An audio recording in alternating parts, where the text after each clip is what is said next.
about wellness, being healthy, naturally too. And joining Dr. Lee and I, Jessica Kelly, you are a PhD, you are a college professor of geography. Thanks for being with us. Thanks for having me. Now, one of the areas that you address is fertility issues. Who would have thought, right? But doing it very well, in fact, and I think that's what Jessica's story is about. So tell us your story.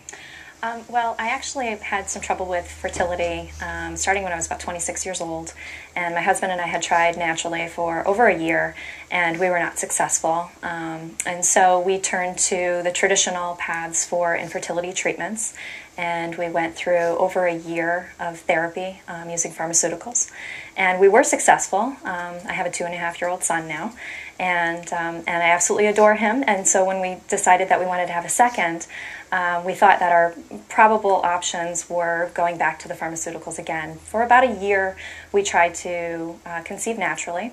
We were unsuccessful again, and I was very hesitant to go back to the pharmaceutical treatments.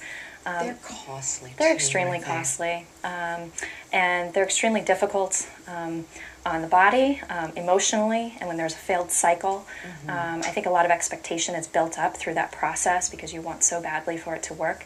And so when it doesn't work, it's extremely devastating. It's difficult to re-engage with the next cycle. With my first son, and we went through 4 failed cycles before we were successful. So I was hesitant to return to that model, especially having an active toddler. And so I had a friend who was successful with acupuncture and her infertility treatments, and so she had referred me. So I started with Dr. Lee, and I felt a lot healthier just in general. It went without a lot of expectations. Okay. I think I went believing that, well, we'll give this a try. It's probably not going to work because we had unexplained infertility. Everything was functioning normally from what the doctors had told us. So there really was no reason why we weren't getting pregnant. And so I think I went in thinking, well, at least I'll feel a little better. I'll be a little bit more relaxed. I'll relieve some of my stress. And if we get pregnant, then great. That's just a wonderful benefit to this. We were successful after 2 months. Oh, wow. 2 months. That's right. And you're pregnant I now. am, yes. Almost 4 months along. Congratulations. Thank you. What do you have to say about Jessica's case? If there was no apparent reason, how did acupuncture and what you offered work for her? I think the biggest aspect of unexplained infertility is definitely stress management, lifestyle, and diet.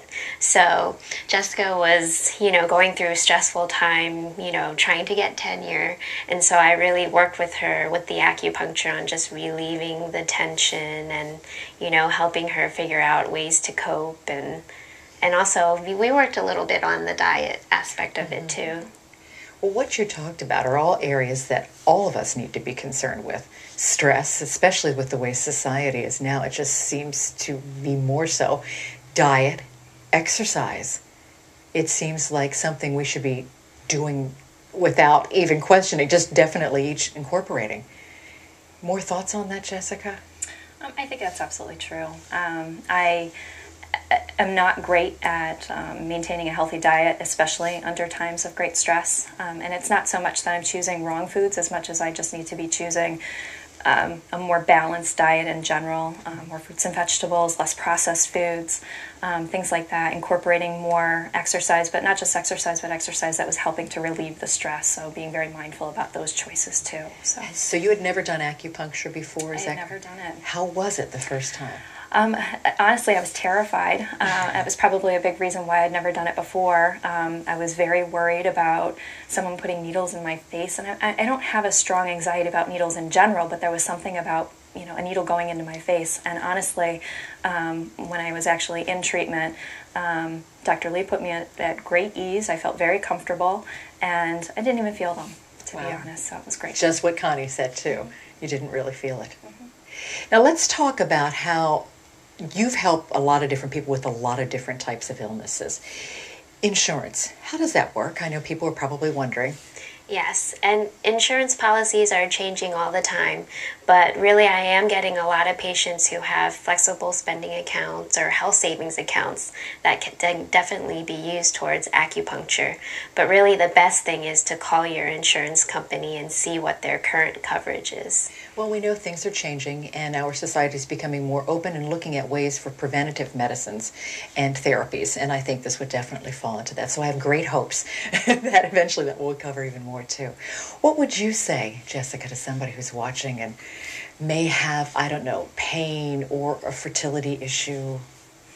I think you have nothing to lose. I think for me the position was if I'm going through fertility treatments in the conventional manner, then I had a lot to lose, right? It was pretty harmful to me just on a day-to-day basis in terms of how I was feeling, because it was changing my chemical balance and my emotional state was quite different.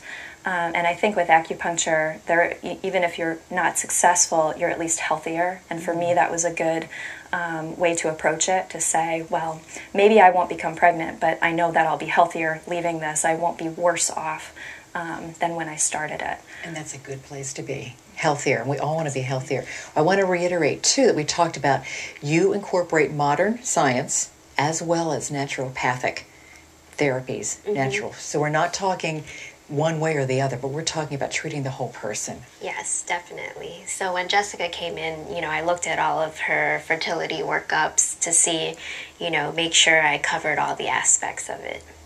What do you want us to know as a final thought about what you do and the therapies and how they can help us?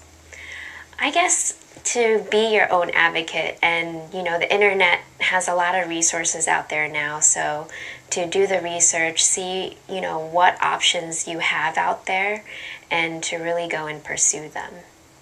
We're going to put your website up on the screen in case anybody wants to find out more about you, what you have to offer, videos and information. Final thought from you, Jessica. Give it a try. Acupuncture really changed my life. We're very excited about it, and I'm happy to be an advocate for it. And congratulations on being pregnant. Thank you very much. That's wonderful. The changes that you have made in the two people here, their lives, has been wonderful.